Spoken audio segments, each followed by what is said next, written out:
ভাইরা আমার, আজকে চলে আসলাম আপনাদের সামনে ইট খোলার মধ্যে। এই যে দেখেন ইটগুলি পিছনে আমার কত সুন্দর সুন্দর ইট ভাই।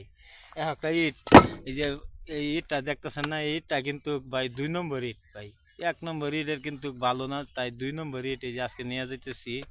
একটা ইট দাম পড়তেছে 11 টাকা করে, আমাদের এখানে কিনা পড়তেছে ভাই। গাড়ি ভাড়া নেয়া 12 টাকা ফিস পড়ে যাবো গা ভাই। এই ইট নিয়ে কিভাবে আমাদের জনগণে বিল্ডিং করবে?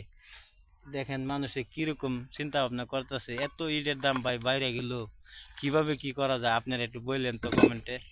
এই যে দেখছেন ইট, এই যে তিনি কিন্তু ইট নিতেছে। ইট নেয়া তিনি একটা বিল্ডিং মনে মনে ভাবতেছে যে একটা বিল্ডিং করবে, তাই তিনি কিছু ইট নিতে আসছিল। আজকে নেওয়া যাইতেছে ভাই 11 টাকা প্রতি ইট, 11 টাকা ফিস, একেবারেই দাম কম।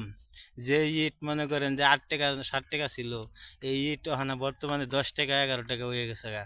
তাহলে তার তো বাড়তেই পারে ভাই। আপনার তো বুঝতেই পারতেছেন কিরকম ইটের বাজার। এই যে দেখেন ইট খোলা পিছনে আমার, দেখছেন পুরাপুরি ইট খোলার মাঝে চলে আসছি।